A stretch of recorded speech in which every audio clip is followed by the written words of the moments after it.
ప్రార్థన చేయండి అన్న.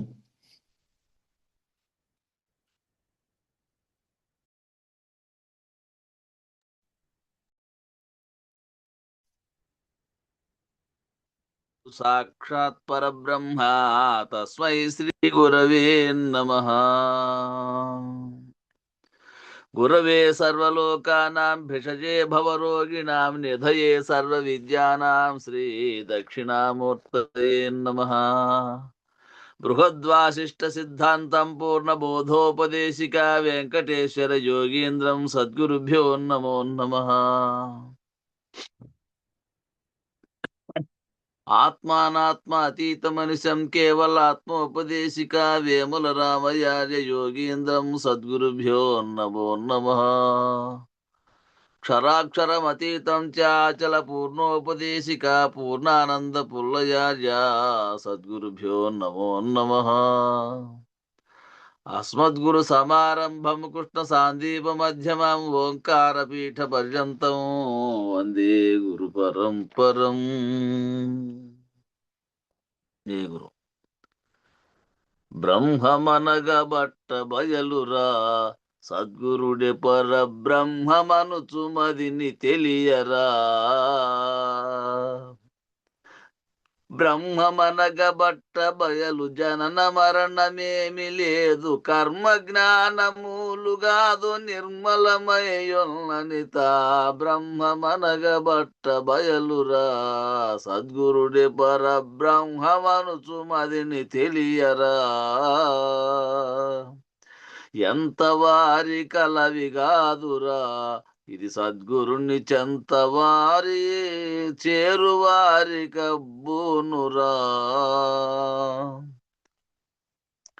దొంతి మీదయున్న ఉట్టి ముంతగండ్ల మధ్య నన్న కంతలోననున్న దీని వింతలెరిగిరంతమానో. బ్రహ్మమనగ బట్ట బయలురా సద్గురుడే పర బ్రహ్మమనుచుమదిని తెలియరా. ఎరుక భ్రమలకెల్ల మొదలురా సద్గురుని కృపను ఎరుకలేని మరుగుగానరా. సరసి జాదులెల్ల దీని మరుగు తెలియలేక జనన మరణ వార్ధి మునిగినారు పరుగు ఇరుగు తరుగులేని. బ్రహ్మమనగ బట్ట బయలురా సద్గురుడి పర బ్రహ్మమనుచుమదిని తెలియరా. అహం భావమేమి లేదురా ఆద్యంతరహితమైన చలమదియుగానరా.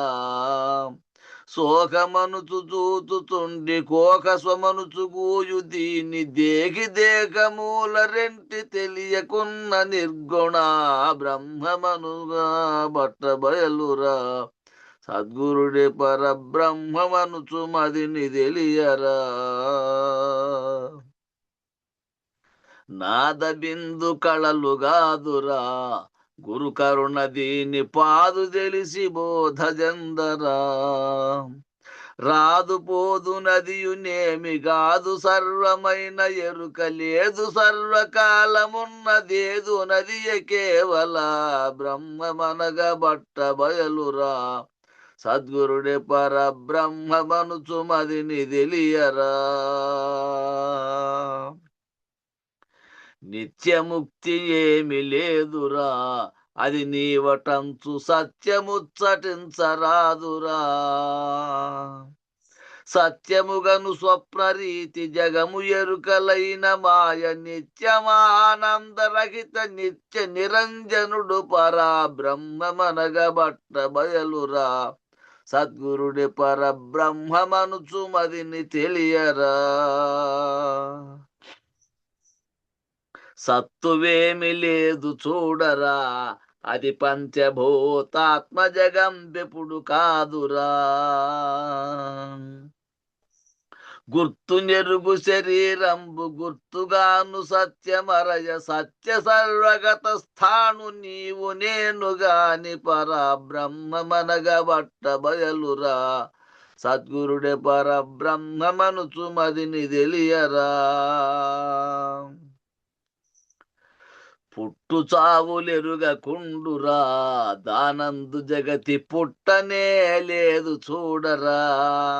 అట్టి కోటి లింగమును గుట్టు దెల్పిరట్టి మాన్పినట్టి ఏల్చూరి కోటేశుడైన నిర్గుణ బ్రహ్మమనగ బట్ట బయలురా. సద్గురుడే పరబ్రహ్మమనుచు మదిని తెలియరా. జై శ్రీ సద్గురు ప్రభు మహారాజుకు జై. పూర్ణానంద పుల్లయాజులకు జై. విష్ణుఆనంద కృష్ణమూర్త్యాజులకు జై. అనంత కోటి గురు భక్త మండలికి జై. జై సద్గురుదేవ. ఇప్పుడు చెప్పిన దాంట్లో అర్థం చేసుకుంటే చాలా అన్నీ ఉండేది దాంట్లో స్వామి. నిన్న పొద్దున పూట రికార్డింగ్ ఆన్లో ఉంటుంది. జై గురుదేవ. జై గురు. జై గురు.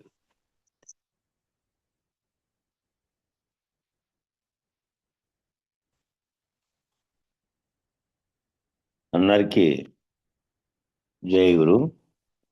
గురు పరంపరముకు జై. ఈరోజు మొదలు పెడుతున్నటువంటి గ్రంథం నిర్భయానంద స్వామి గారి బోధామృతం అనేది ఒకటి. వారు చేసినటువంటి సూచనలు వాటికి మొదటేమో గురుపాద రేణువు నేను లేని అరుణ అని డాక్టర్ అరుణ గారు, వారు కూడా ఇప్పుడు గురువే, అక్కడ విజయవాడ దగ్గర కైవల్యాశ్రమంలో చెప్తారు వాళ్ళు బోధలు. వారు రాశారు మొదట నిర్భయానంద స్వామి వారితో నా అనుబంధం ఎట్లా ఏమిటి అని.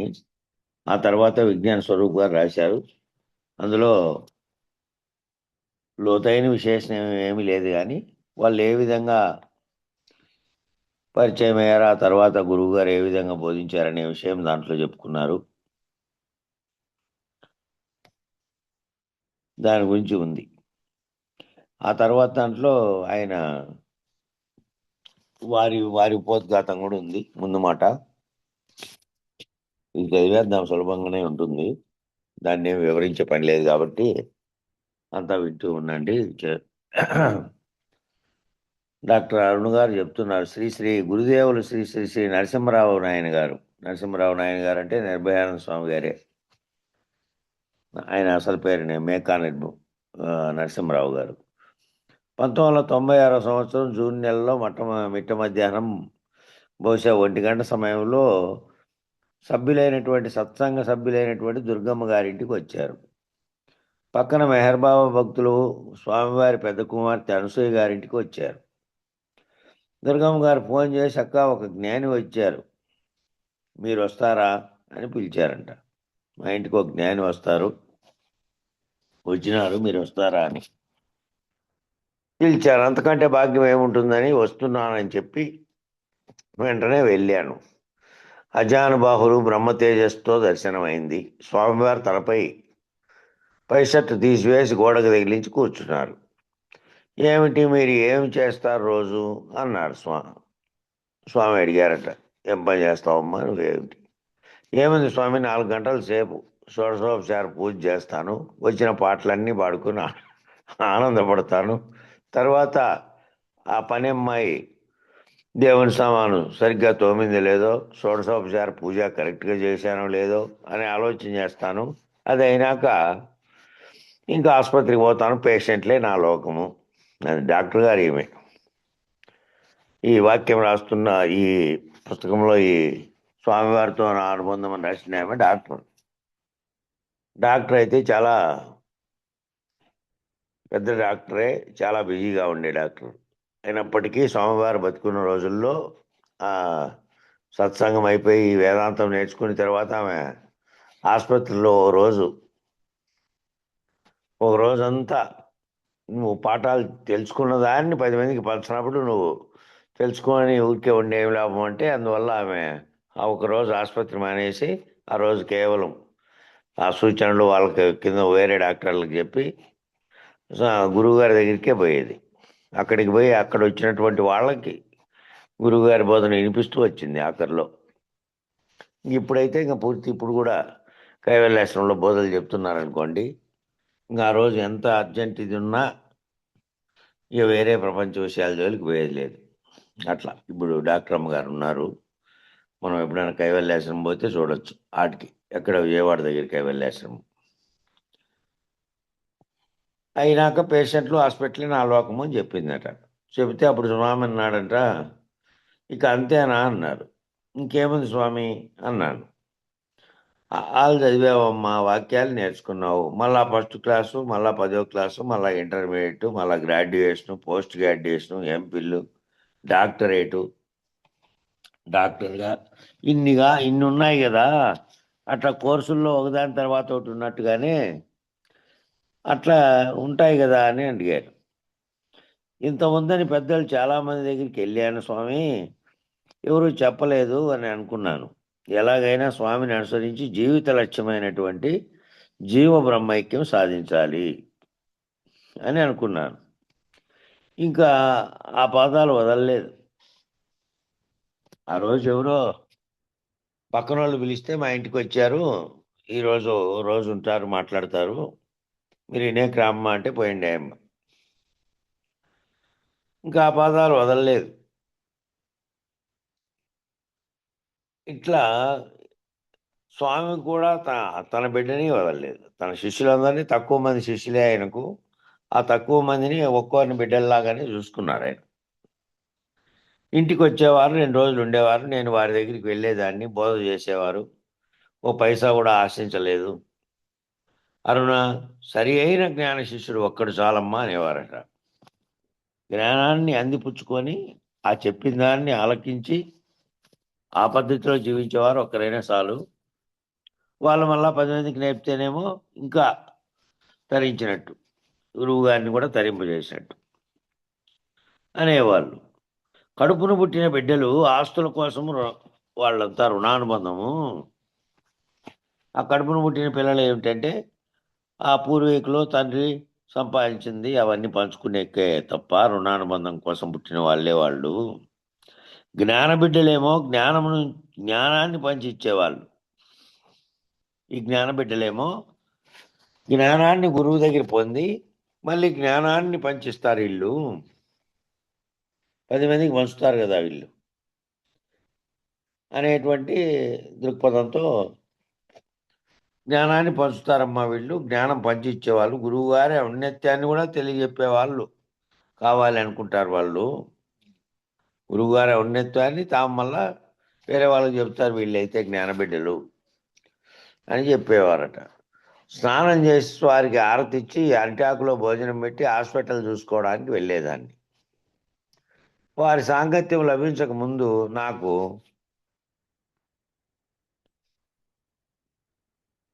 గుణం అంటే ఏమిటో తెలియదు. తర్వాత విద్యాసాగర్ గారు, ఎండిఓ మురళీకృష్ణ గారు, విద్యాసాగర్ అంటే నిన్న మన దగ్గరికి వచ్చిన ఆయన, కృష్ణాపురం వచ్చాయన. మురళీకృష్ణ గారు రిటైర్డ్ చీఫ్ ఇంజనీర్, లక్ష్మి గారు, నాగేశ్వరరావు గారు, గాంధీ ప్రసాద్ గారు గుట్లవల్లేరు. ఇప్పుడు ఈ నాగేశ్వరరావు గారేమో హైదరాబాద్లో ఉంటారు, గాంధీ ప్రసాద్ గారు అక్కడే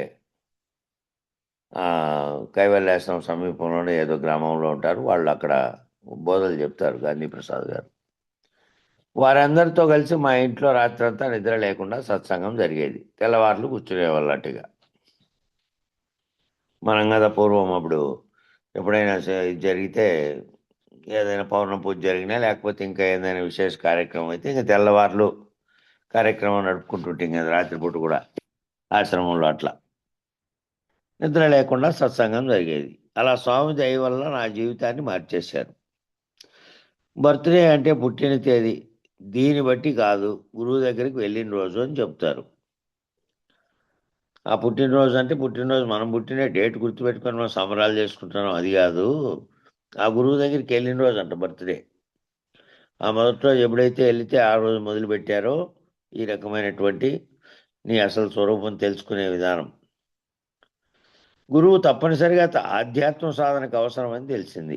ఆధ్యాత్మ సాధనలో గురువు తప్పనిసరిగా అవసరం అంటే కేవలం విషయ జ్ఞానం గ్రంథాల్లో వస్తుంది, దాన్ని అనుభవంతో మేళవించి చెప్పగలిగినటువంటి దార్శనికుడుగా గురువు ఉంటారు. కాబట్టి గురువు తప్పనిసరిగా అవసరము. అది స్వామి తాను ఆచరించి చూపేవారు. ఆచరించి చూపే కన్నతల్లిలాగా ప్రతి విషయం నేర్పించారు. చేయి పట్టుకొని నడకరా అని నన్ను నడిపించారు.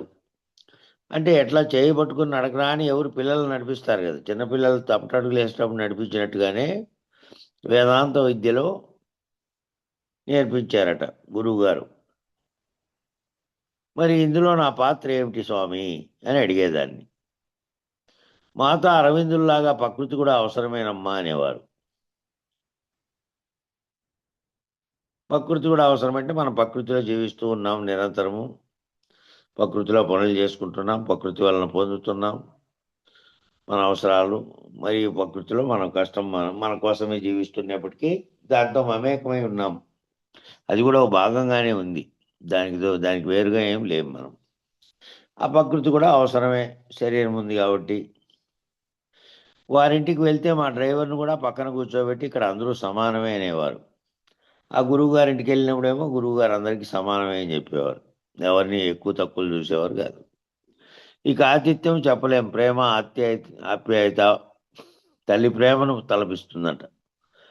ఆయన చేసే ప్రతి పని భోజనం చేయడం గాని, బట్ట కట్టుకోవడం గాని, నడవడం, మాట్లాడడం అంతా విశేషమే. నోటితో చెప్పలేదు. చూసి అనుభవించవలసిందే. అంత సునిశ్చితంగా, కళాత్మకంగా ఉంటుంది. గురువు అంటే ఇట్లా ఉండాలి కాబోలు అనిపించేది. పుస్తకం ఎలా చదవాలో, ఎలా ప్రార్థన చేయాలో, కొత్త పుస్తకం ఇస్తే వెంటనే అట్టవేయాలనే దానికాటి నుంచి ప్రతి ఒక్కటి ఆయన అక్షరం నుండి చివరి అక్షరం వరకు క్షుణ్ణంగా చదవాలి ప్రతి ఒక్కటి ఏదైనా పుస్తకం తీసుకుంటే అన్నట్టు చెప్పేవారట. ఎండాకాలంలో కూడా ఫ్యాన్ వేయనిచ్చేవారు కాదు. శరీరం శీతోష్ణాలకు అలవాటు పడాలనేవారట. అది ఉంది కాబట్టి అది లేనప్పుడు అనేక రకాలైనటువంటి శరీర కష్టాలను అనుభవించింది కదా, అన్నిటికీ ఓర్చుకోగలిగినటువంటి స్థితి ఉండాలని చెప్పేవాళ్ళట. జ్ఞాని ఒక పనిని ఎంత సునిశ్చితంగా చేస్తాడో నేర్పించారట. ఆ గురువు రుణం ఎలా తీర్చుకోవాలో. మాకు కూడా ఉయ్యూరు, కాటూరు, చలివేంద్రపాలెంలో శిష్యులు ఉన్నారు. ఉయ్యూరులో కాపుల రామాలయం దగ్గర ధరణి అపార్ట్మెంట్లో ఉయ్యూరు ఎమ్మెల్సీ రాజేంద్ర ప్రసాద్ గారి భార్య, ఉయ్యూరు మాజీ సర్పంచ్. వీళ్ళు శిష్యులు అంటే ఇప్పుడు ఎమ్మెల్సీ రాజేంద్ర ప్రసాద్ ఉన్నాడే, వాళ్ళ భార్య, ఈమె డాక్టర్ అమ్మ గారి శిష్యురాలు. ఆమె భ్రమరాంబ గారి ఇంట్లో బోధ చెప్పి రుణం తీర్చుకుంటున్నానని అనుకుంటున్నాను. ఎలా చెప్పాలో, ఎలా సత్వగుణంలో చదవాలో, ఒక్కొక్క అక్షరానికి పదానికి అర్థం చెప్పి ఎలా వివరించాలో వాక్యం చదివేటప్పుడు అర్థం తెలియాలమ్మా అనేవారట గురువుగారు. గబగబా చదవకూడదు. ఆ అర్థం తెలియకపోతే 2-3 సార్లు అర్థమయ్యే వరకు నిదానంగా చదవాలి అనేవారట. అప్పుడు అనుకున్నాను, డాక్టర్ చదివాను కానీ ఇది నాకు తెలియదే అని. డాక్టర్ దాకా, ఎంబీబీఎస్ దాకా చదివాను కానీ జీవితం కోసం సంబంధించినటువంటి విద్య అది. డాక్టరేట్ చేసినది అనేది జీవితం కోసం చేసింది.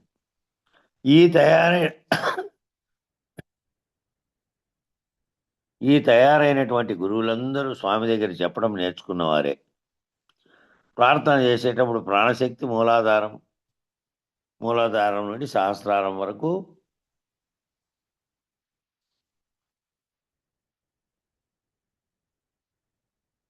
ఎలా ప్రసరింపజేయాలో నేర్పేవారట. ఆచరించి చూపేవారు. సరిగా చేయకపోతే ఆ రోజంతా ప్రార్థనతో గడిచిపోయేది. చెప్పడం కూడా సునిశ్చితంగా ఎవరిని నొప్పించకుండా అలా కాదమ్మా ఇలా చేయాలని చెప్పేవారు. ఒకరోజు 75 సంవత్సరాల వయసులో కూడా ఆసనాలు ఎంత బాగా వేసేవారో చూపించారు. అట్లా బాగా చేస్తే దగ్గరకు తీసుకొని అమ్మ ఎలా ముద్దు పెట్టుకుంటుందో అలా ఒక విశేషణంతో ఆనందపరిచేవారు. కుటుంబ సభ్యులతో ఎలా కలిసిమెలిసి ఉండాలో నేర్పించారు. తనకు ఎవరైనా ఏదైనా చేస్తే వెంటనే వారి ఇంటికి వెళ్ళి కృతజ్ఞతలు చెప్పేవారు. ఒక్కటేమిటి, ఎన్నో అవధూతల ఆశ్రమాలు సీతానగరం దగ్గర కొండల్లో ఎన్నో చూపించారు. ఇలా నాయనగారి గురించి చెప్పాలంటే ఎంతైనా చాలదు. ఇది డాక్టర్ గారి అభిప్రాయం, వాళ్ళ గురువు గారైనటువంటి నిర్భయానంద స్వామి గారి గురించి. డాక్టర్ గారు నిన్న వచ్చినటువంటి విద్యాసాగర్ రావు గారు వీళ్ళంతా ఒక గురువే కాబట్టి ఆ డాక్టర్ గారి గురించి ఆమె చెప్పింది ఈ విధంగా విశేషం. ఎన్నో ఆశ్రమాలు అవన్నీ కూడా వాళ్ళని తీసుకెళ్ళి అక్కడ వాళ్ళని పరిచయం చేశారట. ఇక మురళీ కృష్ణారావు గారి పీఠిక అనేది రాశారు వారు. అది చదువుతాం. ఆ పీఠికలో కూడా ఎక్కువ భాగం బోధ కంటే వారి వారి పరిణామం ఎట్లా జరిగింది అనేదే ఎక్కువ ఉంది. శ్రీ మేకా నరసింహారావు గారి గురించి చెప్తున్నారు ఆయన. అంటే నిర్భయానంద స్వామి గారి అసలు పేరు మేకా నరసింహారావు, వాళ్ళ తల్లిదండ్రులు పెట్టి పేరు. వారు 1932లో జన్మించింది. వారి తండ్రి సుబ్రహ్మణ్యం గారు, తల్లి లక్ష్మీదేవమ్మ గారు. ఆమెకు కొల్లి కోటయారులు ఉపదేశం ఇచ్చినటువంటి అచల సాంప్రదాయ గురువర్యులు. ఎవరు? వాళ్ళ తల్లి నిర్భయానంద స్వామి వారి తల్లి కొల్లి కోటయారుల దగ్గరే ఉపదేశం పొందిందట. అచల గురు సాంప్రదాయంలో ఉండేది ఆమె. ఆమె పరమపదించిన సందర్భంలో మేకా నరసింహారావు గారు కర్మకాండ జరుపు నిమిత్తం శిష్యునిగా ఉపదేశం తీసుకోవాల్సి వచ్చిందట. ఆమె కర్మకాండ ఏ విధంగానంటే మనం వేరే పద్ధతిలో చేస్తాం కదా, ఆ పద్ధతి గురించి వాళ్ళు చెప్పినట్లుంది. అందువలన తీసుకున్నారట. అప్పుడు కోటయారుల వారి పుత్రుడైనటువంటి కొల్లి గురుప్రసాదరావు వారిలు దీక్ష ఇచ్చారు. శ్రీ నరసింహారావు గారు అప్పటికేమో అన్ని చోట్లకి అప్పటికే పోయిచ్చారు వాళ్ళు. ఈ స్వామి గారు అప్పటికే అనేక చోట్లకి, అంటే అద్వైతంలో ఉండేటువంటి వేరు వేరు ఆశ్రమాలు అంతలక్క పోయిచ్చారు. వాళ్ళ తల్లి మరణించిన సందర్భంగా ఈ పద్ధతిలో చేయాలి అని అంటే అప్పుడు గురుదీక్ష పద్ధతిని తీసుకున్నారు. దీంట్లో ఆ దీక్ష ఇచ్చేది శ్రీ నరసింహారావు గారు పూర్తి అంగీకారంతోనూ భక్తితోనూ దీక్షను స్వీకరించి వెంటనే సాధనలోకి దిగిపోయారు. వారే నిర్భయానంద నామంతో మనకు సద్గురువుగా లభించినటువంటి ఆ పోగోలు స్వామి. ఆ పోగోలు అనేది వాళ్ళ ఊరు. నిర్భయానంద అనేటువంటి చల్లపల్లి మండలంలో ఉంది అది. పోగోలు అనేది కృష్ణా జిల్లాలో. ఇంకా ఆ నామంతో అక్కడి నుంచి వాళ్ళ గురువు గారు ఇచ్చిన పేరు నామంతో నిర్భయానందగా కొనసాగుతున్నారు. ముందుగానే యోగ స్థితిలో ఉండి అప్పటికే ఆయన యోగ స్థితిలో అనేక చోట్లకు పోయినాడు, అనేక విచారణలు చేసినారు. కాబట్టి ఆ కొద్ది కాలంలోనే గురుప్రసాదరావు వారితో తీసుకున్న తర్వాత, ఉపదేశం తీసుకున్న తర్వాత పూర్తిగా ఇంకా సాధనలోకి దిగిపోయారు. ఆల్రెడీ అవన్నీ ఉన్నాయి కాబట్టి ముందుగానే యోగ దీక్షలో ఉండి అవతార్ మెహర్ బాబా వారి నామాన్ని అప్రయత్నంగా జపించేవారు. అది జపించేవారంటే ఎక్కువ రోజులు వారి బోధనలు విన్నారు. అక్కడికి వెళ్ళి ఉత్తర భారతదేశంలో వాళ్ళు మెహర్ బాబా గారు దీక్షానంతరం ఓంకారం అజపమైంది. శ్రీ కొల్లి గురుప్రసాదరావు వారిలు మహావాక్యాలను బోధించారు. తదుపరి 6 నెలల తర్వాత నిద్ర అనేది ఇంకా లేకుండా పోయింది. నేను జీవుడిని కాదు, ఆత్మస్వరూపం, నేను జ్ఞానోదయమైంది, అంతా నేనే, నాకంటే భిన్నంగా ఏమీ లేదు అని నిర్ణయమై ఆరూఢమైంది. ఆరూఢత ఏమైంది? అంతా నేనే, నాకంటే భిన్నంగా ఏమీ లేదు అని నిర్ణయమై ఆరూఢమైంది. జీవునిగా ఉండే బాధల కంటే సమిష్టిగా అందరిలోనూ వ్యాపించినప్పుడు ఎక్కువగా బాధలు అనుభవించవలసి వచ్చింది. జీవునిగా వెష్టిగా ఉంటే వాని ఒక్కందే బాధ. నేను కాదు, సర్వవ్యాప్తంగా ఉన్న దాంట్లోకి వచ్చినప్పుడు ఏమవుతుందంటే సర్వవ్యాప్తమైన దాంట్లో అందరి రూపంలోనూ తానే ఉన్నాడనేటువంటిది కూడా ఒకటే అయితే అని నిర్ణయం అయిపోయి అది ఆరూఢమైంది. జీవునిగా ఉండేదానికంటే బాధలేమో ఎక్కువగా అనుభవించవలసి వచ్చింది. గురుదేవులను వేడుకొనగా 3 రోజుల పాటు పూర్ణబోధ చేసి, గురుదేవులను వేడుకుంటే ఈ విధంగా నేను విశ్వవ్యాప్తమైన దాంట్లో అంటే నేను లేకుండా పోతేనేమో సర్వవ్యాప్తమైనది అది లేదు, ఏమీ లేకుండా అవుతుంది. నేను అనేటువంటి దాంట్లో నుంచి విడిపడి నేను అంతా ఒక్కటిగా ఉన్నటువంటిదే అనే స్థితిలో ఉంటే మళ్ళీ ప్రకృతి అనేది ఒకటి ఉంటుంది కదా, దానికి సంబంధించినటువంటి అనేకులకు అనేకమైనటువంటి బాధలు ఉంటాయి. అట్లా వేడుకున్న తర్వాత బాధలు తగ్గినాయి. బాధలు తగ్గినాయి అంటే దాంట్లో లేకుండా ఏ విధమైనటువంటి ఇది చేశారంటే శ్రీ శివరామ దీక్ష సాంప్రదాయం నందు శ్రీ కృష్ణదేశక ప్రభు విరచితాన్ని బట్టి చినకందార్థముల బుక్కును ఆయన ప్రసాదించి దాన్ని ఎక్కువ దాంట్లో ఉండే బోధన చెప్పారట. ఎవరు కొల్లి గురుప్రసాదరావు వారిలు, వీళ్ళ గురువు నిర్భయానంద స్వామి గురువు. అందులో విషయాలు శ్రీవారి అనుభవంలోకి రాను. అట్లా ఏమైతుందంటే అన్ని విషయాలకు పోయి పోయి పోయి మనసు కంపతిప్పలు పడుతుంది. కంపతిప్పలు పడినప్పుడు ఏది కరెక్ట్, ఏది అబద్ధము, ఏది నిజము అనేది ఎతుకులాడతాడు. అట్లా ఎత్తులాడి బారినప్పుడు ఇది చెప్పారట ఆయన. అక్కడ బట్టి అది సరిపడి ఉండదు. ఎప్పుడైతే ద్వాదశి షోడశి చెవులో పడుతుందో అప్పుడు నిమ్మలం అవుతుంది, అంతవరకు నిమ్మలం కాదు. అప్పుడు ఈ శివరామ సాంప్రదాయంలో ఆ కృష్ణదేశ ప్రభువులు రాసినటువంటి కందార్థములది ప్రస్తావించి అదే ప్రసాదించారంటే ఈయనకు. అందులో విషయాలు శ్రీవారి అనుభవంకు రానందున అందులో ఉండే విషయాలు ఈయన అనుభవంలోకి లేవు. అంతకుముందు వేరు వేరు చోట్ల ఆత్మబోధ ఒకటే విన్నారు కాబట్టి దాంట్లోకి రానందున సద్గురు బళ్ళసుబ్బన్న శ్రీ బళ్ళసుబ్బన్న గారిని వారి సమాధి వద్ద వేడుకొనగా ఎరుక లేనిదని తెలిసింది. అట్టి ఎరుకను విడవలని ప్రార్థించుకొనగా దొంతులమ్మనే సద్గురు ద్వారా ఎరుక విడిపించుకోండి. సద్గురు ఉపాసనీ మహారాజు వారి కృపతో లేనెరుకలో జీవించుండ్రి. అధిగమించిన స్థాయిలో ఈశ్వరీయ సంకల్పం నందు ప్రవేశించింది. తరువాత నిస్సంకల్ప స్థితికి చేరి ఉండేది.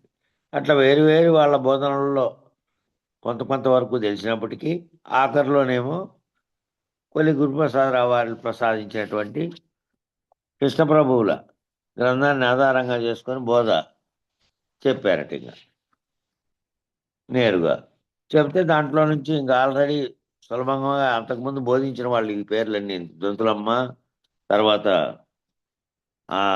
ఉపాసనీ మహారాజు వీళ్ళ దగ్గరికి వెళ్ళినారు కాబట్టి వాళ్ళ యొక్క కృప చేత అంతవరకు తెలిసిన దాంట్లో దీన్ని అనుసంధానం చేసుకున్నాడు, సులభమైంది.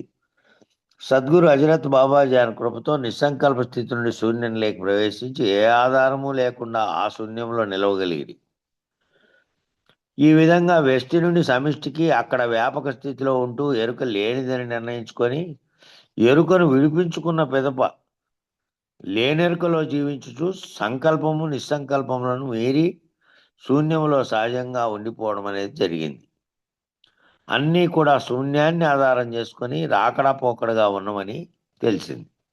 అంతకుముందు శూన్యంగా ఉంది, దాంట్లో రాకడ పోకడ, దాన్ని ఆధారం చేసుకొని ఈ రాకడ పోకడంతా జరుగుతుంది. ఈ రాకడ పోకడని నిరసించినటువంటి స్థితిలో కనుక అక్కడికి పోతే ఆ శూన్యంలో ఉన్నటువంటి సంకల్పం నిస్సంకల్పం ఏమీ లేకుండా ఉన్నటువంటి స్థితిలో శూన్య స్థితి లేకపోయి అక్కడ వ్యాపకత్వం ఉన్నటువంటి స్థితిలో ఉంటూ ఎరుక లేనిదని నిర్ణయించుకొని లేనెరుకలో ఉండిపోవడం. పిమ్మట కాలపురుషుని దర్శనం ఆయన వలన జరిగేటువంటి పరిణామాలను దర్శించుకోవడం జరిగింది. సద్గురు ఉపాసనీ మహారాజు వారి విశ్వము నుండి ఆవిర్భవించే బ్రహ్మాండములన్నీ అనేక గోళాలను అవి తిరిగి లయమవుతున్నటువంటి విధానం ఇదంతా చెప్పారట ఉపాసనీ మహారాజు. ఈ విశ్వం నుంచి అనేక గోళాలన్నీ ఎట్లా ఉత్పన్నమవుతున్నాయి, మళ్ళీ అవి లయమైపోతే ఆ కృష్ణబలం అనేది ఉంది అని చెప్తాం కదా ఇంతకుముందు సైన్స్ ప్రకారం. అక్కడ అన్ని మొత్తం భూమితో సహా సర్వ విశ్వం అంతా లయం అయిపోయినప్పుడు ఏమీ లేకుండా మళ్ళీ శూన్యమే మిగులుతుంది. శూన్యం తప్ప ఏమీ ఉండదు. అవి తిరిగి లయమయ్యేటకు దర్శింపజేశారట. ఈ ఆ గోళంలో అవతార మేహర్బాబా వారి నుండి వెలువడుచు తిరిగి వారిలోనికి లయమయ్యటను దర్శించారు. ఆయన చెప్పినట్టు మేహర్బాబా గారు ఇవన్నీ నా నుంచే వెలువడుతున్నాయి, మళ్ళీ నాలోనే లయమవుతాయని చెప్పినట్టు కృష్ణ పరమాత్మ కూడా అదే, ఇవన్నీ నా నుంచే వెలువడుతున్నాయి, మళ్ళీ నాలోకే లయమైపోతాయని చెప్పారే. ఆ విధంగా అట్లా ఆ గోళములు శ్రీవారి నుండి అలాగే వెలువడి తిరిగి ఆయనలోనికి చేరికలకు పక్కలకు పోయేవి. 1/1/2009 ఉదయం అవతార మేహర్బాబా కృపతో అదే గోళముల అనుభవం పునరావృతమై ఈసారి అవి శ్రీవారిలోనే లయమైనవి. ఆ అనుభవం సంపూర్ణమైనది. బయలై ఉన్న వారిలో అనేక బ్రహ్మాండములు వెలుగు ముద్దల వలె తిరుగుచూ దర్శనం కాగా దీనిని విశ్వదర్శనమని సెలవిచ్చింది. ఆ బయలై ఉన్నటువంటి దాంట్లో అనేకమైనటువంటి ఆ బ్రహ్మాండాలన్నీ కలిగిపోయేటువంతా విశ్వదర్శనం అంటే ఇదేను. ఈ బయలైనటువంటి స్థితిలో నువ్వు ఉంటే ఆ బయలైన స్థితిలో ఇవన్నీ అనేకంగా వచ్చిపోతున్నటువంటివన్నీ వచ్చిపోతూ దాంట్లోనే వస్తుంటే లైవ్ అయిపోతూ ఉంటాయి అంతే. అదే విశ్వదర్శనం అంటే ప్రత్యేకంగా ఏదో అది చూపించినట్టు సినిమాలు చూపించినట్టు బొమ్మలతో చూపించేది కాదు. ఈ అనేక బ్రహ్మాండాలుగా ఉన్నవన్నీ కూడా నువ్వు బయలు స్థితిలో ఉంటే ఆ స్థితికి చేరుకుంటే ఇవన్నీ నీ వలన నీ సంకల్పాల వల్ల వచ్చిపోతున్నాయి తప్ప అవన్నీ నిజానికి లేనటువంటివి. ఏది శూన్యమైతే మొదట ఇది ఏర్పడడానికి ముందుందో ఆ శూన్యమే అసలైనది. ఆ శూన్యంగా ఉన్న దాంట్లోనే అప్పుడు ఏమీ లేవు, దాంట్లో ఏమీ లేవు, కేవల బయలుగా ఉంది. కేవల బయలు, ఏమీ లేనటువంటి ఉత్తది, ఉత్తబట్ట బయలుగా ఉన్నటువంటి దాంట్లో అనేకమైనటువంటి వచ్చిపోతూ ఉన్నాయి అంతే. ఈ శ్రీవారిలో 9/7/1996 నుండి 97 వరకు ఈశ్వరీయ మౌనం కొనసాగిన అవతార మేరబాబా వారే శ్రీవారిని మౌనంలోకి ప్రవేశపెట్టారు. అంటే మౌనం పాటించమని, మౌనంలోకి పాటించడం కాదు, మౌనమే వారి వాక్కును వారి మనస్సును గ్రహణం వలె పట్టిందట. మౌనంగా మౌన స్థితిలోకి పోయినారట. అప్రయత్నంగా కలిగిన స్ఫూర్తితో అనేక అనుభవాలను శ్రీవారు వ్యక్తం చేయగా వాటిని బలరామకృష్ణయ్య గారు వ్రాసి ఉంచడం జరిగింది. వారు ఆ విధంగా వారి యొక్క అనుభవాలు చెబుతూ ఉంటే ఆ అనుభవాలను బలరామకృష్ణయ్య గారు నోట్స్ రూపంలో రాశారట. ఆ నోట్స్ అనేది ఆ బలరామకృష్ణయ్య గారి నోట్స్ కూడా ఉంది, వాళ్ళ బ్లాగ్లో ఆన్లైన్లో పెట్టారు, చేతితో రాసింది. ఎప్పుడైనా చూద్దాం డౌన్లోడ్ చేసి టైం ఉన్నప్పుడు. మరియు శ్రీవారే స్వయంగా వ్రాసిరి కొన్ని చోట్ల ఆయనే రాశారట. అది ఒక మత్తులో గడిచింది. ఈ అంతరంగ మౌనం వలన శ్రీవారిలో మహాయోగం జరిగింది. ఇంకను శ్రీ భగవాన్ సత్యసాయిబాబా, షిరిడి సాయిబాబా, శారదామాత, శ్రీ రామకృష్ణ పరమహంస, యేసుక్రీస్తు మున్నగు వారెందరో దర్శనములు ఇచ్చుచూ పరబయలు దాకా నడుపుచూ వెంట్రుకు వాసి ఎరుకుతో శ్రీవారికి తెలియబడేలా సహాయం చేసి వాళ్ళందరివి ఆల్రెడీ ఆయన వారి దగ్గర కొన్ని రోజులు గడిపి వారి విషయాలన్నీ తెలుసుకుంటూ వచ్చారు కాబట్టి నిజానికైతే షిరిడి సాయిబాబా బోధించినది ఏమీ ఎక్కువ లేదనుకో. రామకృష్ణ పరమహంస గారు అయితే వాళ్ళు బోధించినవన్నీ అనేకమైనటువంటి పాఠ్యాంశాలుగా బయటకు వచ్చినాయి, పుస్తకాలుగా వచ్చాయి, గ్రంథాలుగా వచ్చినాయి. ఈ యేసుక్రీస్తు దాని గురించినేమో కొన్ని విషయాలు చదివినట్లున్నారు. ఇవన్నీ చేశారట. 1996లో 37/1996 శ్రీవారికి గురుత్వం వహిస్తావా వద్దా అన్న ప్రశ్న కలిగిందంట. ఈ గురుత్వం అనేది తీసుకోవాలా లేదా? అప్పటి వరకు ఏమి శిష్యులను కలగజేసుకోలే, కేవలం అన్ని చెప్పుకుంటూ అక్కడక్కడ కదిలి వచ్చి ఉన్నారు. గురుత్వం వహిస్తే అనుభవం అక్కడితో ఆగిపోతుంది, ఆ పైన గమ్యం దాకా వెళ్ళేది ఉండదు. అందువలన వద్దు అని వాటిలోనే సమాధానం స్ఫురించిందట. భగవాన్ సత్యసాయిబాబా వారు సద్గురువుగా ఉండమని ఒత్తిడి చేస్తూ ఉండగా శ్రీవారు వద్దని వేడుకుంటూ జరుగుతూ ఉండిందట. సద్గురువుగా మారి సద్గురువుగా ఉపదేశాలు ఇవన్నీ చేసి అందరికీ సద్గురువుగా మారమని చెప్పారట సాయిబాబా గారు. సాయిబాబా గారితో ఎక్కువగా అప్పుడప్పుడు ఎక్కువ రోజులు ఉండేవాళ్ళు, వారి దగ్గర ఉండి గడిపి కొన్నాళ్ళు పోయేవారు. అట్లా కొన్నేళ్ళు జరిగిందట వీరి జీవితంలో. అప్పుడు ఇప్పుడు నిన్న మన దగ్గరికి వచ్చినటువంటి ఆయన చిన్న పిల్లోడు ఉంటాడు, అంటే 25-30 ఏళ్ళ వయసు ఉంటాడు, విద్యాసాగర్రావు. 20 సంవత్సరాలకే వీళ్ళ దగ్గర పోయినారు. ఎందుకంటే వాళ్ళ తండ్రి ఆ చల్లపల్లిలోనే ఉండేవారు. చల్లపల్లి అంటే ఈ నిర్భయానంద స్వామి గురువు గారి ఊరు. అక్కడ ఉన్నప్పుడు అంత తక్కువ వయసులో పోయినారు. అప్పుడు సాయిబాబా దగ్గరికి కూడా పోయేవారు వాళ్ళ గురువు వెంబడితే. అప్పటి నుంచి ఆయనకు దాని మీద అట్లా కొంచెం గురి ఎక్కువ. అందుకనే ఇక్కడ ఈ ప్రాంతంలోకి రావాలనే నిర్ణయం కూడా కారణం అదే. అట్లా బలరామకృష్ణయ్య గారు అక్కడ సాయిబాబా గారు అనేవాళ్ళట, సద్గురువుగా ఉండమని ఒత్తిడి చేస్తూ ఉండగా శ్రీవారు వద్దని చెప్పేవారట. 22/1999 మధ్యాహ్నం 3:15 శ్రీవారు స్వయమయ్యారు. ఆ సమయంలో బలరామకృష్ణయ్య గారు అక్కడే ఉండి శ్రీవారి యొక్క దివానుగ్రహం పొందినారు. పెదప విశ్వనాథ్ శర్మ గారు ఎవరు వాళ్ళ గురువు నుంచి. అప్పటి నుండి శ్రీవారిని ఆశ్రయించి ఉన్న శ్రీవారిని ఇల్లు ప్రతిసారి వాడుతున్న పదం ఏమిటి, వాళ్ళ గురువు గురించి ఈయన చెప్పినది. సంస్కారయుతంగా పరిణామం చెందించడం జరిగిందట. స్వయం అయిన తర్వాత నడిచేవారనే ద్వయం తోచదు. నడిపించే గురువు అనేది నడిచేవారు, నడిపించేవారంటే గురువుగా ఉన్నవారు శిష్యుడుగా ఉన్నవారు ఇద్దరు ఉండరు. ఇంకా ఆ ద్వయం తోచదు. అద్వయం తోచకుండా ఏకత్వ స్థితి పొందుతుంది. సర్వాత్మకమైనటువంటి ఈశ్వర సత్తా వలన జరిగే కార్యక్రమమే ఉంటుంది. శ్రీవారు ఒక ఉపకరణం అవుతారు. అప్పుడు గురువు అనేది ఒక ఉపకరణంగా మారుతారు. ఉపకరణం ఏ ఉపకరణం అంటే ఆ శిష్యులను ధరింపు చేయడం కోసం మళ్ళీ వాళ్ళు బోధించే ఉపకరణం. ఒక రకంగా ఈ కార్యక్రమం జరిగే సందర్భంలో స్వయం నుండి విరమించినట్లే ఆ స్వయం అనేటువంటి తాను పొంది తానే అంతటా ఉన్నది ఒక్కటే అనేటువంటి ఆ మౌన స్థితిలో నుంచి మళ్ళీ ఏమవుతుందంటే ఎప్పుడైతే ఈ గురువుగా పరిణామం చెందారో అక్కడి నుంచి మళ్ళీ బోధించాల్సి వస్తుంది. కాబట్టి ఆ మౌనం అనేది పనికిరాదు ఇంకప్పుడు. అంటే మళ్ళీ జగత్తులో ఉండేటువంటి విషయాలను బోధించి అటు నుంచి వాళ్ళని ఆ స్థితికి తీసుకుపోవాలి శిష్యులు. అంటే మళ్ళీ తాను వచ్చి తాను ఈ స్థితిలోకి వచ్చి మళ్ళీ బోధించుకుంటూ వెళ్ళాల్సి ఉంటుంది. మాట్లాడేది మాటలతో వివరంగా, తర్వాత గ్రంథాలతోనూ దేనితోనైనా బోధించడం అనేది మొదలుపెట్టిన తర్వాత ఆ స్వయం స్థితిలో నుంచి మౌన స్థితిలో నుంచి విరమించినట్లే. అందువల్ల శ్రీవారు భగవాన్ సత్యసాయిబాబా వారి ఆజ్ఞకు లోబడి మళ్ళీ ఆయన అనేక సార్లు చెప్పాడు కాబట్టి సద్గురువుగా ఉండమని ఆ సద్గురువుగా ఉన్నట్టుకు అంగీకరించడం అయినది. స్వయంగా ఉంటే దివ్యాహం తలెత్తి కిందికి పడదోస్తుంది. ఉపకరణంగా ఉండడం చేత ఆ ప్రమాదం ఉండదు. ఆ స్వయం స్థితిలో ఉంటే అదేమవుతుంది, ఇంకా అక్కడి నుంచి ఆయన చెప్పేది ఎవరికి ఉండదు కాబట్టి 10 మందిని తానైతే తరించి తాను ఆ స్థితిలోనే ఉంటాడు. కానీ అనేక మందికి మళ్ళా చెప్పే స్థితి రాదు కాబట్టి ఇక ఆ స్థితిలో నుంచి ఈ స్థితికి వచ్చాడు అన్నట్టు. కాబట్టి ఉపకరణంగా ఉండడం చేత ఆ ప్రమాదం ఉండదు. కాబట్టి 31/8/2000 సంవత్సరంలో శ్రీవారి సద్గురు స్థానమును అలంకరిస్తారని ప్రకటించారు.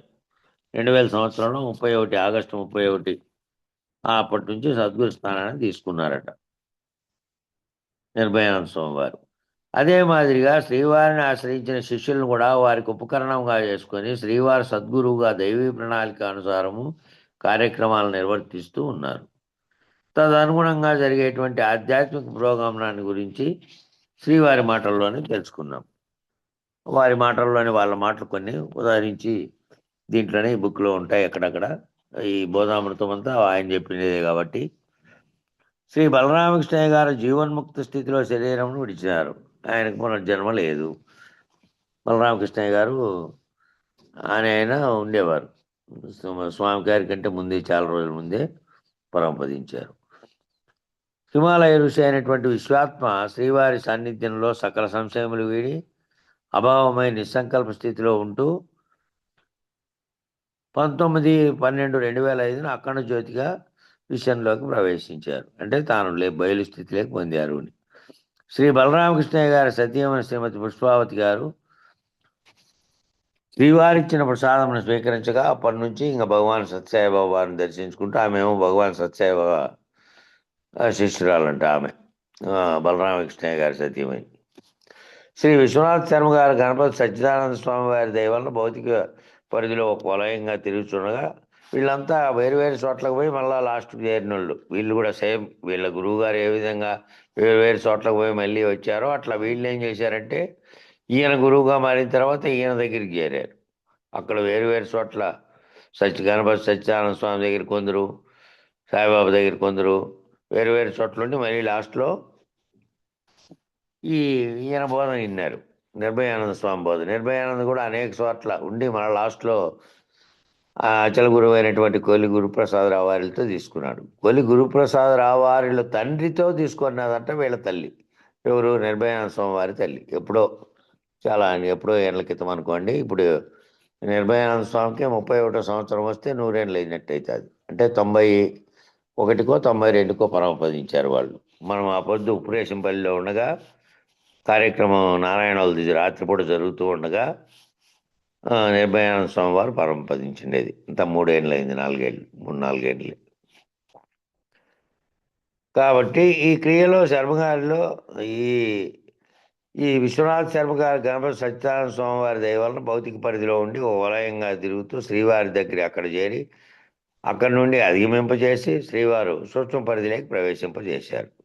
సూక్ష్మ స్థితిలో ఆ స్థితిని వదలకుండా స్థిరంగా ఉండమని, ఈ క్రియలో శ్రీవారిలో శర్మగారి సంస్కారములు చేరి బాధించగా తొంతులమ్మ గారి దయ వలన ఉపశమనం కలిగింది అంట ఆయనకు. ఎవరికి? విశ్వనాథ్ శర్మ గారికి. ప్రాతూరి విద్యాసాగర్ గారు భగవాన్ సాయిబాబా వారి ఇచ్చిన స్ఫురణను అనుసరించి, ప్రాతూరి విద్యాసాగర్ అంటే నిన్న వచ్చినవారు, ప్రాతూరి వాళ్ళ ఇంటి పేరు. విద్యాసాగర్ గారు నిన్న వారు భగవాన్ సత్యసాయిబాబా గారు ఇచ్చినటువంటి స్ఫురణ, ఆయన అందించిన స్ఫురణను అనుసరించి నిర్భయానంద స్వామి వారి గారి దగ్గర చేరి ప్రథమ శిష్యులు అయిపోయారట. ఎందుకంటే సునిశ్చితంగా అన్నిట్లోనూ బాగా లోతుగా పరిశీలించి అనుభవ జ్ఞానంతో ముందుకెళ్ళినారు కాబట్టి తక్కువ వయసులో చేరి ఇక ప్రథమ శిష్యులు అయిపోయారు. శ్రీవారి విద్య వారితోనే పరిసమాప్తి కాకుండా అనేక మందికి అందించేలా సాగర్ గారిని తీర్చిదిద్దారట. కోసూరు మురళీకృష్ణారావు గారిని బోధ విధానంలో వారసునిగా చేసుకొని స్ఫూర్తివంతంగా ఒక ఉపకరణంగా ఉపయోగించుకొని ఉన్నారు.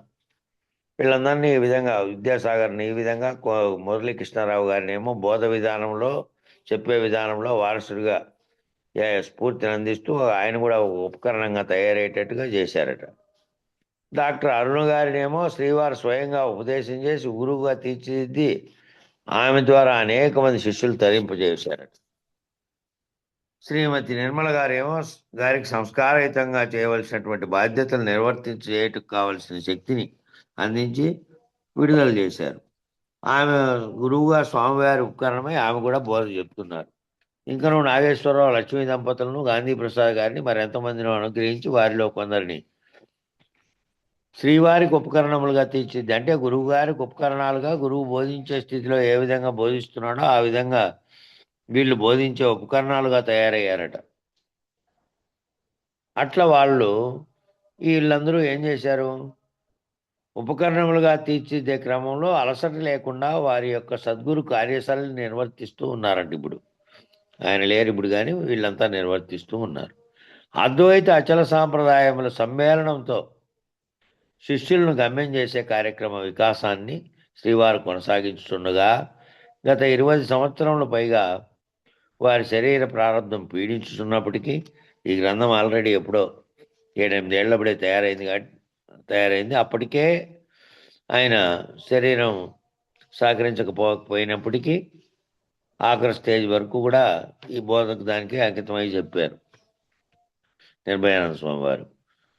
అట్లా కొనసాగించుండగా 20 సంవత్సరాలుగా శరీర ప్రారంభం పీడించున్నప్పటికీ ఇచ్ఛామరణంను వాయిదా వేసుకుంటూ అనేక మందికి ఆధ్యాత్మిక సహాయం చేయ సంకల్పించడం అనేది వారి అపారదయకు చిహ్నం.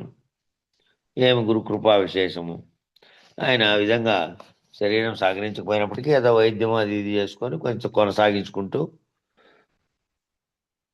మరణం వాయిదా పడుతూ వచ్చిందంట. అట్లా అంటే మనం కదా చూపించుకొని కొంచెం మెరుగైతే అట్లా ఆ కాలం కూడా శిష్యులకి ఉపదేశం అనే దానికోసమే ఉండడమే ఆయనలో ఉన్నటువంటి గొప్పతనం. శ్రీవారి పరిధిలోనికి వచ్చే వారిలో కొందరు అనేక జన్మల నుండి వెంబడించేవారు, మరికొందరు అవతార పురుషులు, సద్గురువులు పంపగా వచ్చిన వారు, సాధనలు కొంతవరకు జరిగి ఆపై అనుభవాలకు కానీ గమ్యం చేరుటకు కానీ పై క్లాసుగా వచ్చిన వారు కొందరు, శిష్యులు కాకపోయినప్పటికీ కూడా అనుసరించేవారు కొందరు, ఈ విధంగా ఎంతోమంది స్థిరపడుతున్నారట.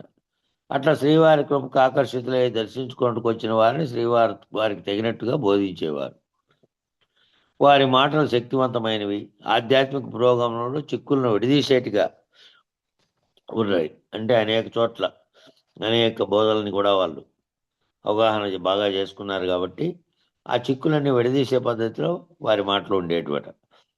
సామాన్య మాటలతో గంభీరమైన శాస్త్ర విషయాలని అందించడంలో శ్రీవారు అసామాన్యులు. ఇటీవల వారు దర్శించుటకు వచ్చినటువంటి శిష్యుల్లో కొందరు వారి బోధనలు రికార్డు చేయడం కూడా జరిగింది. అప్పటికి రికార్డింగ్ అంతా వచ్చింది కాబట్టి దీంట్లో వచ్చిన వారితో ఏదో ఒక పుస్తకం చదివిస్తూ అక్కడ ఉన్నదానికంటే ఎక్కువ లోతుగా ఆచరణాత్మకంగా బోధించేవారట. అక్కడ గ్రంథాలు ఏదో ఒక గ్రంథం చర్చకు పెట్టి అక్కడ దాంట్లో ఉండేదానికంటే లోతుగా చర్చించేవారు. అందుకనే గురుముఖత విచారించాలి ఏ గ్రంథమైనా అని చెప్పింది. అట్టి బోధల సంకలనమునే ఇక్కడ ఈ పుస్తకంలో అందించడం జరుగుతోంది. అట్టి బోధలు చెప్పినటువంటి వాటి సంకలనమే ఇందులో అందించడం జరుగుతుంది. జిజ్ఞాసువులు పఠించి తరించెదరుగాక. ఈ జిజ్ఞాస కలిగిండే వాళ్ళు పఠించి తరించెదరుగాక అని ఇంకా పుస్తకం అక్కడికి వీటికి అయిపోయింది. ముందు ముందు మాట రాసినటువంటి డాక్టర్ గారి మాటలు అయిపోయినాయి. ఇంకా బోధ అనేది ఇక్కడి నుంచి ప్రారంభం అవుతుంది. ఒకటో అంశం ఏమిటంటే శరీరానుసారము ఆత్మానుసారము. శరీరం చెప్పినట్టుగా పోవడము, ఆత్మానుసారం అనేది ఏమిటి అనే దాని మీద మొదటి పాఠం ఉంది. శిష్యులు చదువుతున్నారు, స్వామి వివరిస్తున్నారట.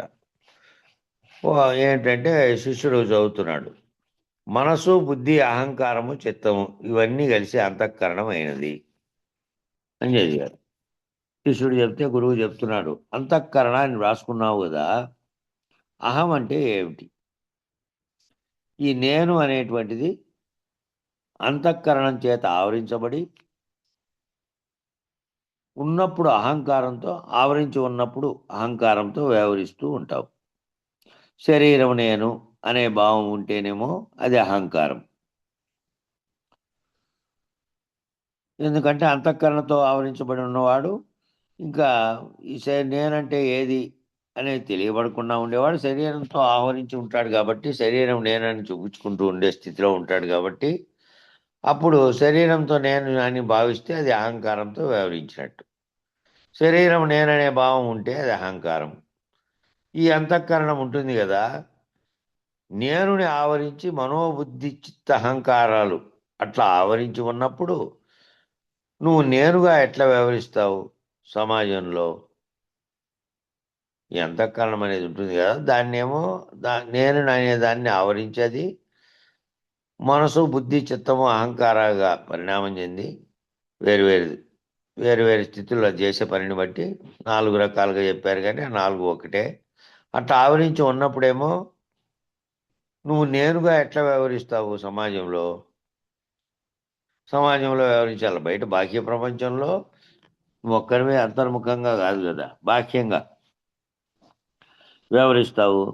మనసు, బుద్ధి, చిత్తం, అహంకారాలతో కూడినటువంటి నేను ఇది యథార్థమైనటువంటి నేను కాదు.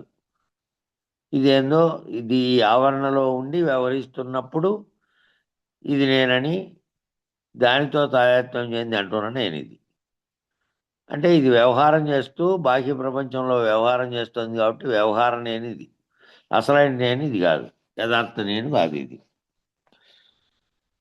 అని గురువు వివరణ ఇచ్చారు. శిష్యుడు మళ్ళీ చెప్తున్నాడు, తమోగుణ సంబంధం చే సుషుప్తావస్థ, సత్వగుణ సంబంధం చే జాగ్రత్తావస్థ, రజోగుణ సంబంధం చే స్వప్నావస్థ అని చదివాడు శిష్యుడు.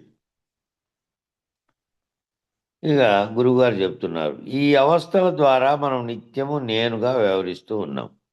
ఈ 3 అవస్థలతో మనం నిత్యము నేను అని వ్యవహరిస్తూ ఉన్నాము. అంటే ఇప్పుడు జాగ్రత్త అవస్థలో వ్యవహారం చేస్తున్నాం, ఇప్పుడు జాగ్రత్త అవస్థలో చదువుతున్నాము, దాన్ని ఆన్ చేసుకున్న వాళ్ళు, దాని మీద దృష్టిలో పెట్టిన వాళ్ళు వింటూ ఉన్నారు. స్వప్నావస్థలో స్వప్నాన్ని అంటున్నాం, స్వప్నం వచ్చినప్పుడేమో ఇప్పుడు జాగ్రత్త అవస్థలో ఏమో ఈ విచారణ అంతా చేశాం, నిద్రపోయినాం. ఆ నిద్రలో ఇంకా గాఢ నిద్రావస్థ తిరిగి చేరుకోకుండా ఈ చైతన్యం యొక్క స్ఫురణ కొంచెం ఉండి ఆ తైజస్సు అనేటువంటి అభిమానిగా ఉన్నవాడు కలగంటూ ఉన్నాడు. అప్పుడు ఏం చేస్తున్నాం? స్వప్నావస్థలో స్వప్నాన్ని అంటూ ఉన్నాం. గాఢ సుషుప్తిలో ఏమీ లేకుండా ఉంటున్నాం. గాఢ సుషుప్తి వెళ్ళినప్పుడు, గాఢ నిద్రకి వెళ్ళినప్పుడు ఏమీ లేకుండా ఉంటున్నాం. ఈ విధంగా 3 అవస్థలు చెప్పారు. ఈ 3 అవస్థల్లో 3 పనులు. ఈ 3 అవస్థలు ఏమో 2 అవస్థలు ఏం జరిగిందో చెప్తున్నాం. 2 అవస్థల్లో 3వ అవస్థలో ఏం జరిగింది అనేది ఏమీ తెలియదు. ఏమీ తెలియని, ఏమీ లేనటువంటి, ఈ విధంగా ఉంది అని అనుభవం కూడా చెప్పడానికి వీలు లేనటువంటి స్థితిలో నిద్రపోయి ఎప్పటి వరకు నిద్రపోయినాను అనేది ఒకటి తెలుసు అంతే. ఏ రకమైనటువంటి అలసట లేకపోతే ఏ రకమైనటువంటి ఈ భయాలు, ద్వంద్వాలు ఏమీ లేకుండా, ఏమీ తెలియబడేది కూడా లేకుండా నిద్రపోయిందంతే శరీరం. ఆ శరీరాన్ని ఆవరణలో ఉన్నటువంటి మనసు అంతా కూడా ఉపసంహరించబడిన స్థితిలో ఉంది. కాబట్టి ఈ మూడవస్థలు చెప్పాడు. ఈ నేను అనేది అంతఃకరణలో ఈ మూడవస్థల ద్వారా వ్యవహరించగలుగుతూ ఉంది. ఈ నేను పలుకుతూ ఉన్నది ఏమి చేస్తుంది అంటే అంతఃకరణలో ఉండి ఈ మూడవస్థల ద్వారా జాగ్రత్తలో ప్రపంచంతో బాహ్యంలో వ్యవహార నేనుగా మారి వ్యవహారం చేస్తూ ఉంది. స్వప్నావస్థలో కలగంటూ ఉంది. గాఢ నిద్రావస్థలో అన్నీ ఉపసంహరించుకున్నటువంటి స్థితిలో ఏది దేని నిర్ణయము లేకుండా దేని గురించి కూడా చెప్పే చైతన్యం లేకుండా ఉంది గాఢ నిద్రావస్థలో. ఈ నేననేది ఎట్లా ఉంది, ఎట్లా పనిచేస్తుంది అంటే 3 గుణాలతో 3 అవస్థలుగా పనిచేస్తుంది. 3 గుణాలతో పైన చెప్పినట్టు తమోగుణ సంబంధం చేత సుషుప్త అవస్థ, గాఢ నిద్రావస్థ, సత్వగుణ సంబంధం చేత ఏమో జాగ్రత్త అవస్థ, రజోగుణ సంబంధం చేత స్వప్నావస్థ పనిచేస్తూ ఉన్నాయి. అనగా ఈ గుణాలు లేకపోతే, ఈ గుణాలు కనుక లేకపోతే నీకు కనుక నేనుకు 3 అవస్థలు లేవన్నమాట. ఈ నేనని పలుకుతున్న దానికి 3 అవస్థలు అనేటివి లేవు. గుణరహితుడైతే ఈ 3 అవస్థలుగా పొందుతున్నది లేదు. ఆ అవస్థలన్నీ కూడా పొందుతున్న వ్యవహార నేనుతో జరుగుతూ ఉన్నాయి. దాన్ని మీరినటువంటి స్థితిలో ఉంటే కనుక ఈ 3 అవస్థలుగా జరుగుతుంది చున్నదంతా కూడా అప్పుడు ఆ కలగాబాయి ఆ కళ వీడితే ఈ జరుగుతున్న కళ కూడా లేదు. ఈ నేనుకి ఏమైనటువంటి 3 అవస్థలు అనేటివి కూడా లేవు. శిష్యుడు అన్నాడు, నేను గుణాలతో కలిస్తే 3 అవస్థలు వస్తున్నాయి. అయితే నేను అనేది గుణాలతో కలిస్తేనే ఈ 3 అవస్థలు వస్తున్నాయి. అప్పుడు గురువు చెబుతున్నాడు వివరణ. అప్పుడు జీవుడు అవుతాడు.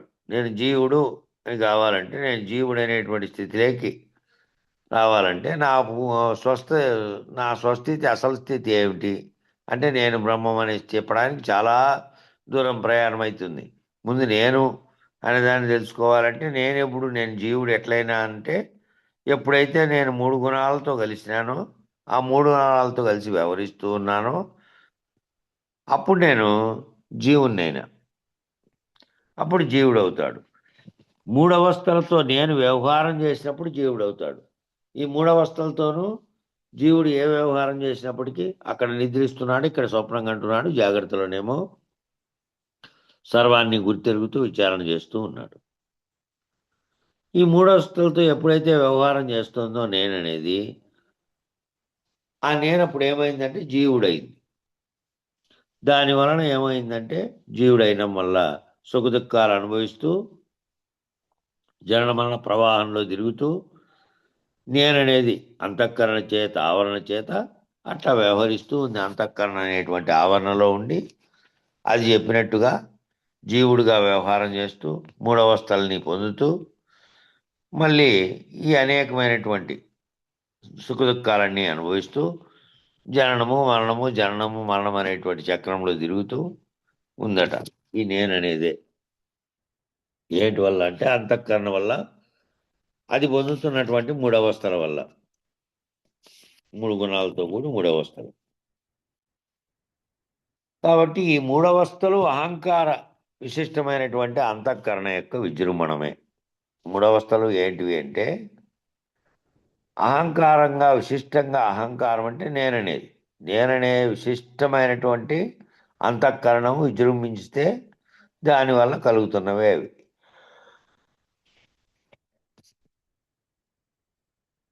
అంటే జీవుడుగా అంతఃకరణతో తాయాత్మ్యం చెందినటువంటి నేను అనేది జీవుడుగా వ్యవహరించినప్పుడు పొందుతున్నటువంటి దాని విజృంభణం వలనే ఈ 3 అవస్థలు అనేటువంటి అవస్థలని తాను అనుభవిస్తూ ఉన్నాడు. విజృంభించడము అంటే దానితో ప్రేరేపించబడి వ్యవహరిస్తూ ఉంటాడు. దాంతో ప్రేరేపించబడి వ్యవహరిస్తూ ఉన్నాం. జాగ్రత్తలో ఉన్నాం. ఇప్పుడు జాగ్రత్తలో నేను ఈ విశ్వాన్నంతటినీ గుర్తిస్తూ గమనిస్తూ ఉండి నాలో చెలరేగేటువంటి విషయాలని ఆస్వాదిస్తూ, లేదంటే ఇప్పుడు బుక్ చదువుతున్నాం కాబట్టి బుక్లోని విషయాలతో ఆస్వాదిస్తూ దాన్ని మాట్లాడుతూ దాన్ని మాటల రూపంలో వ్యక్తపరుస్తూ చేస్తూ ఉంటే మీరు వింటూ ఉన్నారు. మళ్ళీ కాసేపు పోయిన తర్వాత ఈ శరీరంలోని భావాలు మనసులో కలిగే దాని యొక్క పనులు సంకల్పాలకు అనుగుణంగా బాహ్య ప్రపంచంలో పోయి ఇంకా కాసేపు ప్రవర్తిస్తాం, మొదలు పెడతాం బాహ్య ప్రపంచంలో జీవనాన్ని. కాబట్టి ఈ విజృంభించడం అంటే ఏమిటంటే దాని చేత ప్రేరేపింపబడి వ్యవహారం చేస్తూ ఉన్నాం అంతఃకరణం చేత.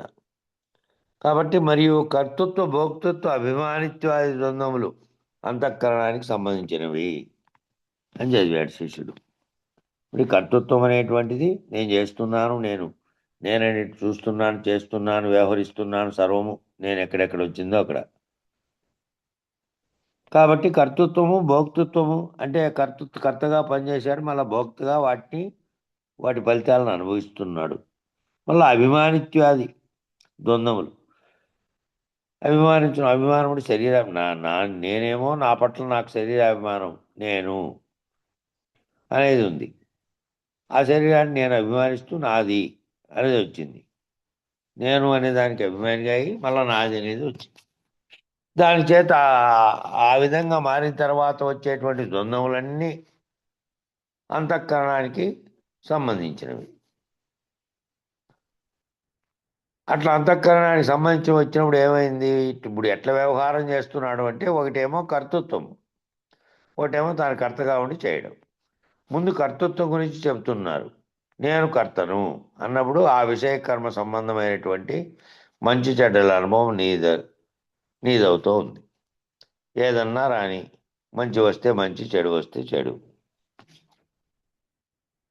నేననేటువంటి ఈ వ్యవహారం ఎట్లా చేస్తోంది అనేదంటే ఒకటేమో కర్తృత్వం గురించి చెప్తున్నాను. నేను కర్తను అన్నప్పుడు ఏమవుతుందంటే ఏ విషయాలు ఏ పని చేస్తున్నావో విషయకర్మ సంబంధమైనటువంటి మంచి చెడ్డల అనుభవం అంతా నీదవుతోంది. నువ్వు చేసే పనులు కానీ వ్యవహారం కానీ ఇతరత్ర మంచి చెడ్డల్లో అన్ని విషయాల్లోనూ విషయ సంబంధమైనటువంటి అనుభవం. నేను ఈ పని చేస్తుంటే నీకు వచ్చినటువంటి అనుభవం, బాధ కానీ దుఃఖం కానీ వ్యవహారం ద్వారా నువ్వు కర్తగా మారి ఏమేం చేసావో అవన్నీ నీవైతున్నాయి. ఏదన్నా రాని, మంచి చేస్తే మంచి రాని, చెడు చేస్తే చెడు. నువ్వు కర్మ ఏ విధంగా అంటే ఏం మంచి కర్మ కానీ దుష్కర్మ కానీ మంచి కర్మ కానీ సుకర్మ కానీ ఏం చేసినప్పటికీ ఆ కర్మ యొక్క ఫలితాలు వస్తాయి. కాబట్టి దాని ద్వారా వచ్చేటువంటి అనుభవం, ఆ మంచి చెడ్డల నిర్ణయాన్ని దానివల్ల వచ్చేటువంటి అనుభవం కూడా నీదే అవుతుంది. ఏదన్నా రాని, మంచి కానీ చెడు కానీ ఏది చేసినా కూడా నువ్వేం చేసావో దాని ఫలితాన్ని బట్టి అది వస్తుంది. ఇక భోక్తృత్వం రెండవది. భోక్తృత్వము అంటే అనుభవించడం. ఏ ఫలితాలు అయితే వచ్చాయో, ఏవి నువ్వు పొందాల్సి ఉందో దాన్ని అనుభవించడం. అట్లా కర్మ చేస్తున్నప్పుడు భోక్తృత్వము అంటే కర్త నువ్వు కనుక వచ్చే ఫలితం యొక్క అనుభవం కూడా నీదే కనుక నువ్వు భోక్తవి. ఈ కర్మ చేస్తున్నది ఎవరు? నువ్వే చేస్తున్నావు. కాబట్టి ఆ కర్మ చేసింది దాని యొక్క ఫలితం మళ్ళా వస్తుంది. కాబట్టి ఆ వచ్చిన ఫలితం కూడా నీదే.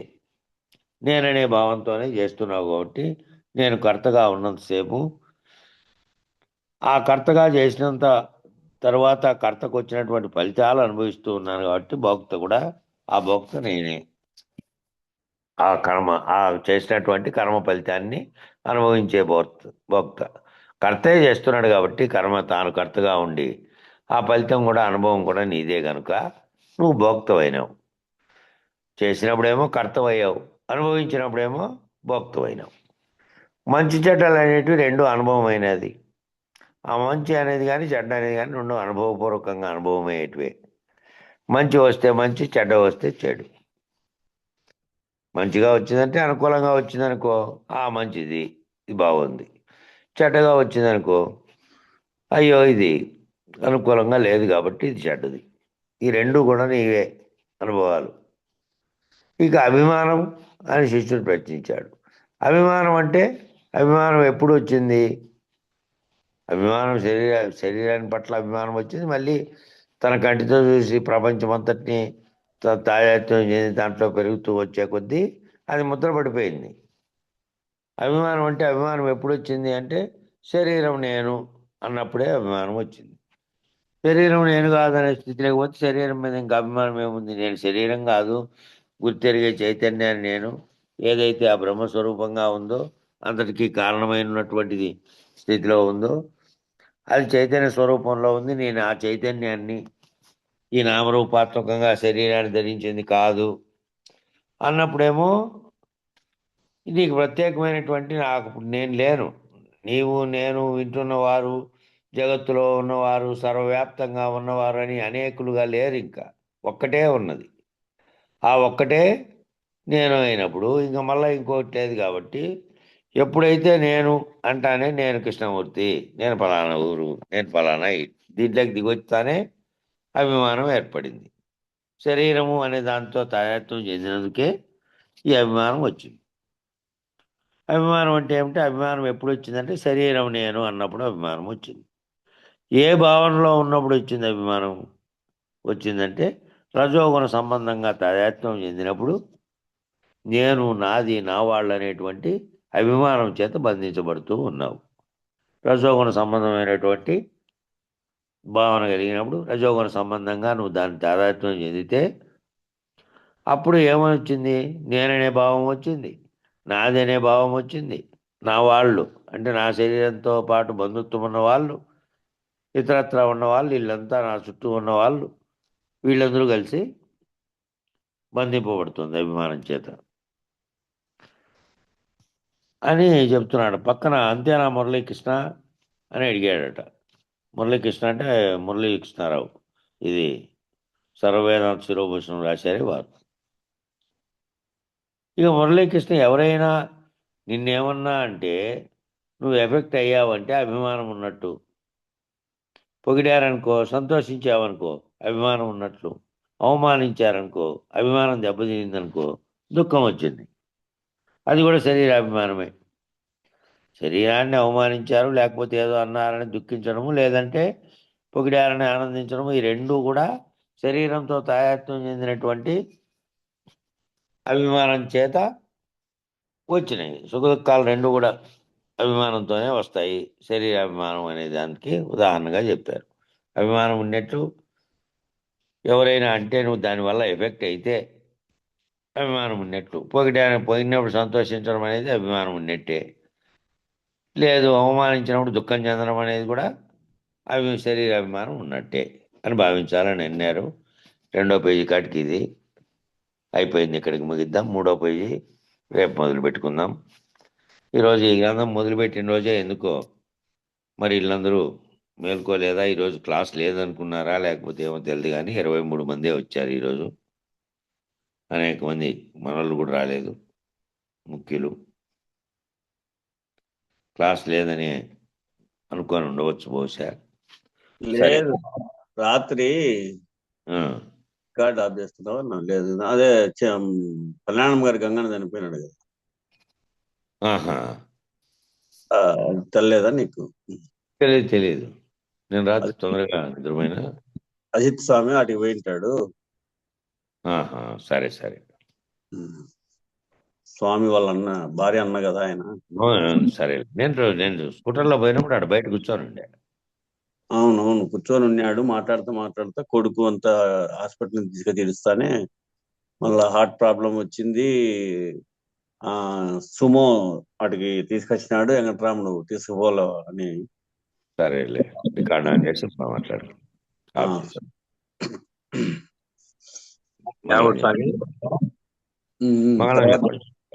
తర్వాత మంగళం చెప్పు మీనాక్షి. ధీరా సంతత నిర్వికార నిర్మల నిర్విచార నిత్య నిరాకార శరీరా సార విహీన సంసార విదూరాయవకార నిర్విషయ ప్రచార నిరాకార మంగళము మంగళము సద్గురుదేవా మంగళము మంగళము. పుట్టి గిట్టకాయున్న అట్టి ద్వయరహితమైనట్టి ద్వాదశ వస్తు గుట్టుదయబుట్టి అట్టే శిరమున చేయి పెట్టి జన్మము కాడ ముట్ట ఎరుకను వీడగొట్టిన ప్రభురాయ మంగళము మంగళము. కాలకాలము నొక్క కాలకాలము నొక్క లీల నిలచి ఉండి చాలా కలియరు కాల కవలయ్యే వేళ మూలములే నీ గుర్తెరిగే శరీరము ఏ కాలము లేదన్నా కీలు తెలిపిన తండ్రి మంగళము మంగళము. ఎన్నాడేమియునుగాకున్న బయలందు ఎరుక ఉన్నదన్న మాట సున్నా పరిపూర్ణం ఉన్నది స్వప్నమందెన్నో దోచిన రీతి ఎన్నాడు జగము లేదన్న సద్గురు రాజా మంగళము మంగళము. సాటి లేని కృపదోటి సాటి లేని కృపతోటి బయలును చూపి పాటి ఎరుకను గోట మీటి ధరమేటి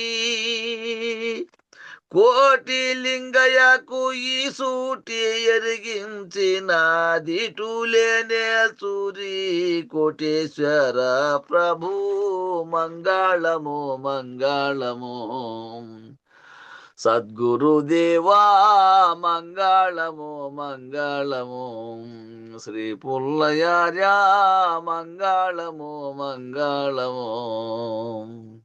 మంగళం గురుదేవాయ మహనీయ గుణాత్మనే సర్వలోక శరణ్యాయ సాధురూపాయ మంగళం.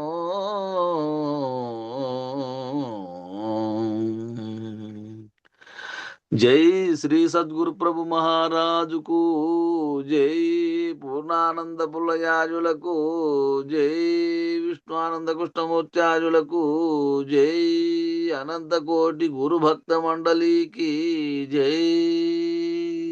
జై గురుదేవ్.